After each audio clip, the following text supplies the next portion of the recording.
மாற்றுத்திறனாளிகள் தலைவர் கலைஞருடைய செல்ல பிள்ளைகள் என்பது நமக்கு எல்லாருக்கும் நல்லாவே தெரியும்.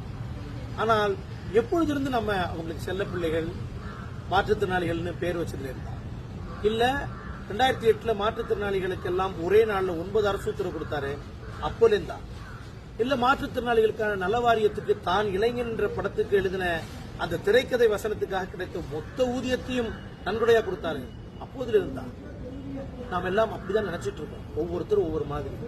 ஆனால் 50 ஆண்டுகளுக்கு முன்னாலேயே மாற்றுத்திறனாளிகளை தன்னுடைய நெஞ்சத்தின் நெருக்கத்துமாக வச்சிருந்திருக்கிறார்கள் நமக்கு எத்தனை பேருக்கு தெரியும்? 1975 ஏப்ரல் 30ஆம் நாள் தலைவர் கலைஞர் எழுதிய நெஞ்சுக்கு நீதி புத்தகத்தினுடைய முதல் பாகத்தை வெளியிடுவதற்கு குறிப்பிடப்பட்ட நாள். அதற்கு முன்னாடி தலைவர் அவர்கள் எழுதின அந்த நெஞ்சுக்கு நீதி புத்தகத்தை வெளியிடுவதற்கு குடியரசுத் தலைவர் அவர்களும் ஒப்புக்கொண்டார். தமிழ்நாட்டினுடைய மாநில ஆளுநர் அவர்களும் ஒத்துக்கிட்டாங்க. ஆனால் இருவரும் வர முடியாது என்று மறுத்துவிட்டார். தினமணி கதிர் தான் நெஞ்சுக்கு நீதியினுடைய முதல் பதிப்பை வெளியிடுவதற்கு ஒத்துக்கொண்டார். அவர்களுடைய அழுத்தம் ஒரு பக்கம், குடியரசுத் தலைவர் வரவில்லை என்ற அழுத்தம் இன்னொரு பக்கம். தலைவர் கலைஞர் என்ன செஞ்சாங்க தெரியுமா?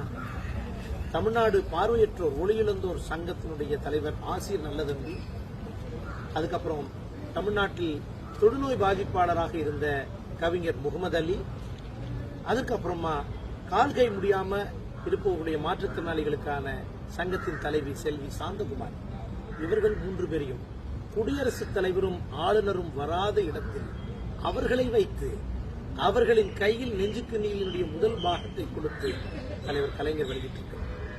அதோடு அவர் நிக்கல.